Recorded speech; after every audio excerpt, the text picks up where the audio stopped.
지금 우리나라에서 좀 기이한 일이 벌어지고 있습니다. 인력이 부족하다고 해서 정부가 해결책을 내놨는데 정작 그 분야의 전문가들이 거리로 나와서 격렬하게 반대하고 있거든요. 바로 대한민국 기계설비 관리 분야의 이야기인데요. 오늘 이 복잡하게 얽힌 갈등의 실타래를 저와 함께 하나씩 풀어보시죠. 이 한마디에 모든 게 담겨 있다고 봐야겠죠. 현장의 전문가들이 느끼는 그 절박함, 그리고 어쩌면 배신감까지 말이에요. 아니, 자신들의 일자리를 더 늘려줄 수도 있는 정책인데 도대체 왜 이렇게 맞서 싸우고 있는 걸까요? 네, 바로 이 질문이 오늘 우리가 파헤쳐볼 수수께끼 같은 이야기의 핵심입니다. 분명 좋은 의도로 시작된 법인데 어떻게 이렇게까지 큰 갈등을 낳게 됐을까요? 그 시작점부터 한번 차근차근 따라가 보겠습니다. 자, 이 모든 갈등의 시작은요, 우리 모두를 더 안전하게 만들자는 아주 좋은 취지로 만들어진 하나의 법에서부터 비롯됐습니다. 내용은 아주 간단하고 어떻게 보면 당연한 거예요. 우리가 매일 이용하는 큰 건물들의 냉난방이나 환기 같은 핵심 설비는 아무나 만지는 게 아니라 꼭 자격증이 있는 전문가가 관리해야 안전하다는 거죠. 누가 봐도 정말 좋은 뜻으로 시작된 법이었습니다. 자, 그런데 여기서 문제가 터집니다. 이 그래프를 보시면 문제가 뭔지 바로 감이 오실 거예요. 법을 시행하려고 보니까 전국적으로 필요한 관리자는 5만 명인데 자격증을 가진 전문가는 고작 3만 1,000명밖에 없었던 겁니다. 순식간에 거의 2만 명의 자리가 텅 비어버린 거죠. 이런 대혼란을 막기 위해서 정부가 급하게 임시 방편을 내놓았는데요. 문제는 그 해결책에 유효기간이라는 시한폭판이 달려 있었다는 겁니다. 이 타임라인을 보시면 상황이 얼마나 긴박한지 아실 수 있습니다. 2020년에 법이 시행되면서 임시관리자 제도가 도입됐고요. 시간이 흘러 지금은 마감 시한이 코앞으로 다가왔죠. 그리고 마침내 2026년 4월, 바로 이때 모든 임시면허가 법적으로 효력을 잃게 됩니다. 근데 이게 그냥 정책 문제, 숫자 문제가 아니라는 게 핵심이에요. 바로 사람의 문제거든요. 이 도표를 좀 보세요. 임시관리자분들의 무려 71.5%가 50대 이상입니다. 이건 2026년이 되면 이분들이 한꺼번에 일자리를 잃을 수도 있는 대규모 실업사태가 예고된 거나 마찬가지인 셈이죠. 자, 이제 현재 이 거센 시위를 불러일으킨 바로 그 정부의 해결책으로 넘어가 보겠습니다.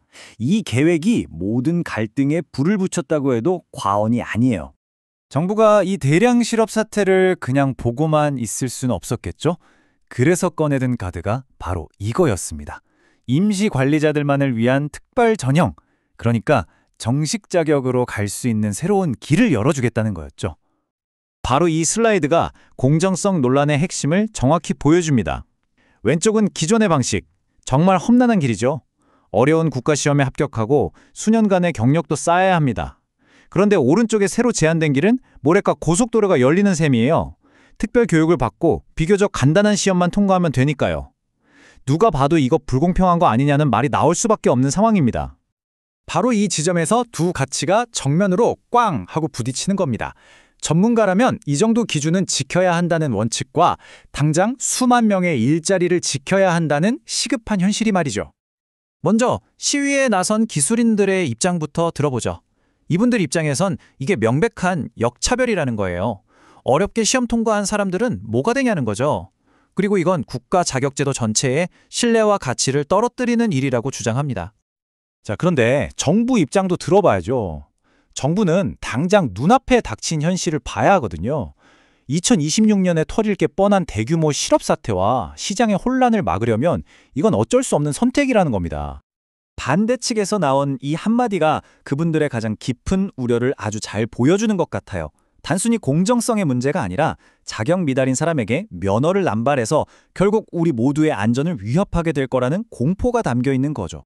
자, 이렇게 양쪽 입장을 듣고 나니 이 갈등이 단순히 하나의 법안을 둘러싼 싸움이 아니라는 생각이 드시죠? 이건 우리 사회에 전문가란 무엇인가라는 더 근본적인 질문을 던지고 있습니다.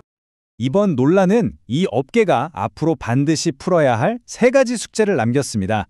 첫째, 당장의 인력 부족을 해결하면서도 국가 자격 제도의 권위를 지킬 수 있는 그 균형점을 찾아 제도의 신뢰를 회복해야 합니다. 둘째, 애초에 왜 이런 인력 부족 사태가 왔는지 근본 원인을 살펴봐야 합니다. 수많은 현장 기능사들의 풍부한 경험을 인정하는 방향으로 비현실적인 기준을 손봐야 한다는 목소리가 높습니다. 마지막으로 가장 중요한 건데요. 유지 관리자 스스로가 정책 과정에 참여할 수 있도록 하나의 통일된 목소리를 내고 전문직으로서의 위상을 제대로 확립해야만 이런 갈등의 재발을 막을 수 있을 겁니다.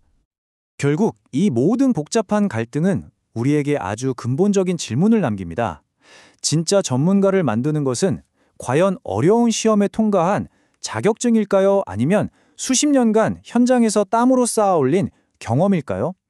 이 갈등이 그저 소모적인 대립으로만 끝나지 않고 현장의 목소리를 반영해서 더 나은 제도를 만들어가는 건설적인 성장통이 되기를 바라면서 우리 모두 깊은 고민이 필요한 시점인 것 같습니다.